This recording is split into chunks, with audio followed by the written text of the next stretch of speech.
Jakarta, kota metropolitan yang tak pernah tidur, kembali dihadapkan pada sebuah wacana besar yang berpotensi mengubah dinamika kehidupan sehari-hari warganya. Kenaikan tarif parkir. Sebuah isu yang selalu sensitif, mengingat betapa bergantungnya sebagian besar warga pada kendaraan pribadi. Pemerintah Provinsi DKI Jakarta, kini di bawah kepemimpinan PJ Gubernur Pramono Anung, tengah serius menyiapkan kebijakan ini. Kebijakan ini digadang-gadang sebagai salah satu upaya strategis untuk mengurai kemacetan kronis yang telah lama menjadi momok bagi ibu kota. Kemacetan bukan hanya membuang waktu, tetapi juga merugikan secara ekonomi dan kesehatan. Harapannya jelas, tarif parkir yang lebih tinggi akan menjadi disinsentif bagi penggunaan kendaraan pribadi, sehingga mendorong warga untuk beralih secara masif ke transportasi umum yang lebih efisien dan ramah lingkungan. Pemerintah berpendapat bahwa penyesuaian tarif parkir sudah sangat mendesak untuk dilakukan, mengingat kondisi terkini dan kebutuhan mendesak untuk meningkatkan kualitas layanan. Pemerintah berdalih bahwa biaya operasional pengelolaan parkir terus meningkat dari waktu ke waktu. Peningkatan tarif ini diharapkan dapat menutupi biaya operasional dan memungkinkan peningkatan kualitas layanan parkir secara keseluruhan. Namun, sebagaimana kebijakan publik lainnya, wacana kenaikan tarif parkir ini pun menuai pro dan kontra di kalangan masyarakat. Ada sebagian yang mendukung dengan harapan kemacetan akan berkurang, namun tidak sedikit pula yang khawatir akan munculnya beban ekonomi baru yang semakin memberatkan kehidupan warga, terutama bagi mereka yang berpenghasilan menengah ke bawah. Efektivitas kebijakan ini pun turut dipertanyakan oleh berbagai pihak. Apakah kenaikan tarif parkir benar-benar akan efektif mengurangi kemacetan? Muncul keraguan, terutama jika tidak diimbangi dengan ketersediaan dan kualitas transportasi umum yang memadai. Bagaimana mungkin warga mau beralih ke transportasi umum jika kondisinya masih jauh dari ideal? Jika transportasi umum belum memadai, sangat mungkin warga tetap akan memilih menggunakan kendaraan pribadi, meskipun tarif parkir mengalami kenaikan yang signifikan. Mereka mungkin akan menganggapnya sebagai biaya tambahan yang tak terhindarkan. Para pengamat transportasi dan tata kota pun turut angkat bicara, menekankan pentingnya pendekatan yang komprehensif dan terintegrasi. Mereka berpendapat bahwa kenaikan tarif parkir harus diiringi dengan perbaikan besar-besaran dan peningkatan kualitas di seluruh sektor transportasi publik, mulai dari penambahan armada, peningkatan frekuensi, hingga perbaikan infrastruktur.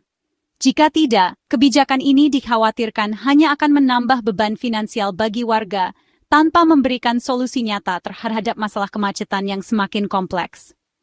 Keputusan terkait tarif parkir ini akan berdampak luas dan multidimensional bagi seluruh lapisan masyarakat Jakarta.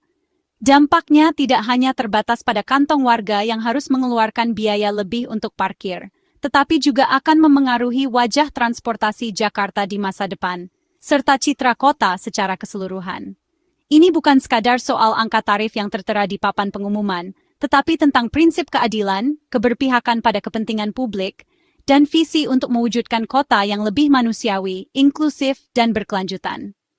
Jakarta kini berada di persimpangan jalan yang sangat penting, di mana keputusan yang diambil akan menentukan arah perkembangan kota ini untuk tahun-tahun mendatang. Pilihan ada di tangan para pengambil kebijakan, memilih solusi jangka panjang yang berkelanjutan, atau hanya sekadar melakukan tambal sulam yang bersifat sementara. Di tengah wacana kenaikan tarif parkir yang semakin santer diperbincangkan, sebuah pertanyaan besar muncul. Apakah kenaikan ini akan benar-benar menyelesaikan masalah, atau justru menambah beban bagi warga Jakarta? Suara Basuki Cahayapurnama alias Ahok kembali terdengar, memberikan perspektif penting dalam perdebatan ini. Mantan Gubernur DKI Jakarta ini memiliki pengalaman langsung dalam mengelola kompleksitas perkotaan. Ahok tak menolak kenaikan tarif secara mentah-mentah. Ia melihat potensi manfaatnya, tapi menegaskan dengan nada serius, perbaiki dulu sistemnya secara menyeluruh. Jangan sampai kenaikan tarif justru menjadi celah untuk praktik-praktik yang tidak diinginkan. Ia mengingatkan, saat menjabat dulu sebagai Gubernur DKI Jakarta, kebocoran pendapatan daerah dari sektor parkir dan menjamurnya juru parkir liar jadi masalah utama yang harus dihadapi dan diselesaikan. Masalah ini bukan hanya soal uang, tapi juga soal ketertiban dan keadilan. Kenaikan tarif tanpa pembenahan sistem yang komprehensif hanya akan memperbesar peluang terjadinya korupsi dan penyalahgunaan wewenang. Ini adalah risiko yang tidak boleh diabaikan. Transparansi dalam pengelolaan dana parkir dan akuntabilitas dalam setiap kebijakan harus jadi fondasi utama dalam setiap langkah yang diambil. Tanpa itu, kebijakan akan kehilangan arah. Ahok menawarkan solusi yang konkret. Benahi dulu sistem pemungutan retribusi parkir secara digital dan terintegrasi sebelum bicara soal kenaikan tarif. Ia mendorong pemerintah untuk belajar dari pengalaman masa lalu dari berbagai studi kasus yang ada, baik dari sisi sukses maupun gagalnya implementasi kebijakan serupa di tempat lain. Kenaikan tarif parkir harus diikuti dengan peningkatan kualitas layanan parkir secara signifikan, peningkatan keamanan kendaraan, keteraturan lokasi parkir, dan kemudahan transaksi pembayaran secara digital. Jika warga dipaksa membayar lebih mahal tanpa adanya perbaikan nyata di lapangan, maka kebijakan ini akan kehilangan legitimasi di mata publik dan berpotensi memicu ketidakpercayaan. Suara Ahok menjadi pengingat yang sangat relevan bahwa setiap kebijakan publik haruslah matang dalam perencanaan, berbasis pada data yang akurat, dan berorientasi pada solusi jangka panjang yang berkelanjutan. Di era kepemimpinan Ahok, sebuah inisiatif berani diperkenalkan, mesin parkir meteran.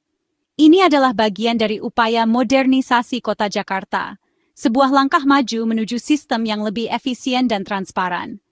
Mesin-mesin oranye yang ditempatkan di sepanjang jalan protokol menjadi simbol yang mencolok dari transparansi dan digitalisasi yang sedang diusung oleh pemerintah kota. Mereka mewakili harapan akan pengelolaan parkir yang lebih baik dan terintegrasi. Namun, implementasinya tidak berjalan mulus dan penuh dengan berbagai tantangan yang tak terduga. Seringkali, mesin-mesin tersebut mengalami kerusakan dan tidak berfungsi sebagaimana mestinya. Selain itu, para juru parkir konvensional juga menunjukkan penolakan terhadap sistem baru ini, merasa terancam mata pencahariannya.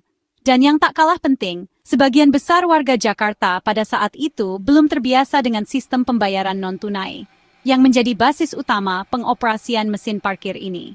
Inovasi teknologi yang diperkenalkan tanpa sosialisasi yang memadai dan tanpa pendekatan yang lebih manusiawi dalam mempertimbangkan dampak sosialnya, terbukti gagal mencapai tujuan yang diharapkan. Dari pengalaman ini, Ahok dan pemerintahannya belajar bahwa mesin saja tidak cukup untuk menyelesaikan masalah parkir di Jakarta. Diperlukan pengawasan yang ketat, penegakan hukum yang konsisten, serta solusi yang adil dan berkelanjutan bagi para juru parkir yang terdampak oleh perubahan ini. Penerapan solusi yang bersifat parsial dan tidak komprehensif hanya akan menimbulkan masalah baru yang lebih kompleks. Kegagalan implementasi mesin parkir ini menjadi pelajaran penting yang harus diingat dalam setiap upaya modernisasi kota. Bahwa modernisasi haruslah inklusif, melibatkan semua pihak yang berkepentingan, dan senantiasa mempertimbangkan aspek sosial dan dampaknya terhadap kehidupan masyarakat. Kini, dengan adanya wacana kenaikan tarif parkir, kita harus berupaya sekuat tenaga untuk menghindari kesalahan serupa yang pernah terjadi di masa lalu. Setiap inovasi yang diperkenalkan haruslah seimbang antara kemajuan teknologi, kepentingan sosial, dan pertimbangan ekonomi. Dialog yang terbuka dan pelibatan semua pihak yang terkait mutlak diperlukan untuk memastikan keberhasilan setiap kebijakan baru. Dengan demikian, sistem baru yang diperkenalkan akan lebih mudah diterima dan diimplementasikan oleh masyarakat secara luas. Belajar dari masa lalu, Ahok kini mengusulkan sistem voucher parkir digital. Transaksi parkir dilakukan lewat aplikasi di ponsel, tanpa uang tunai atau karcis kertas. Warga cukup memindai kode QR di lokasi parkir, pembayaran langsung tercatat digital. Setiap transaksi masuk real-time ke pusat data pemerintah, menekan kebocoran pendapatan. Sistem ini fleksibel, tarif bisa diatur dinamis sesuai lokasi dan waktu. Pemerintah tak perlu investasi besar untuk mesin fisik, cukup aplikasi dan QR code. Data akurat memudahkan pembuatan kebijakan berbasis fakta. Juru parkir tetap berperan sebagai agen digital, bukan sekadar pemungut uang. Sistem ini membangun ekosistem parkir yang transparan, efisien, dan akuntabel. Inilah lompatan dari sistem konvensional menuju pengelolaan modern berbasis data. Sistem voucher digital Ahok juga menawarkan insentif adil bagi semua. Juru parkir tak kehilangan pendapatan, justru bertransformasi jadi fasilitator digital. Setiap transaksi digital, mereka mendapat insentif langsung ke rekening. Pendapatan mereka jadi pasti, transparan, dan bermartabat. Profesi juru parkir diangkat statusnya, bukan lagi sektor informal yang rentan. Untuk warga, ada sistem reward. Setiap pembayaran digital dapat poin atau kupon undian. Poin bisa ditukar hadiah, dari voucher belanja hingga motor atau mobil. Membayar parkir jadi peluang, bukan sekadar kewajiban. Semakin banyak transaksi digital, semakin besar pendapatan daerah dan insentif. Semua pihak diuntungkan, pemerintah, juru parkir, dan warga. Inilah keadilan sosial lewat teknologi. Manfaat kebijakan publik didistribusikan merata. Sistem voucher digital menciptakan lingkaran manfaat bagi pemerintah, juru parkir, dan masyarakat. Pemerintah dapat pendapatan daerah optimal, minim kebocoran, dan data akurat. Juru parkir beralih ke sektor formal, pendapatan stabil, dan akses ke layanan keuangan. Profesi mereka naik derajat, stigma negatif berkurang. Masyarakat menikmati kemudahan, transparansi, dan kepastian tarif. Tak ada lagi tarif parkir tak jelas atau pungli. Pembayaran cepat, praktis, dan adil. Program undian menambah daya tarik, membayar parkir jadi pengalaman positif. Ekosistem parkir jadi sehat, transparan, dan berkelanjutan. Inovasi teknologi ini membangun kepercayaan, keadilan, dan kesejahteraan bersama. Visi besar di balik pembenahan parkir adalah keadilan sosial lewat subsidi silang. Pendapatan parkir dari pemilik kendaraan pribadi digunakan untuk subsidi layanan publik. Dana parkir bisa memperbaiki transportasi umum, trotoar, dan jalur sepeda. Tarif progresif diterapkan, parkir lama di lokasi premium bayar lebih mahal. Area pemukiman atau pasar rakyat, tarif lebih rendah. Sistem digital memudahkan penerapan tarif adil sesuai kemampuan ekonomi. Parkir jadi instrumen redistribusi kesejahteraan, bukan sekadar pungutan. Warga melihat manfaat langsung transportasi, fasilitas publik, hingga program sosial.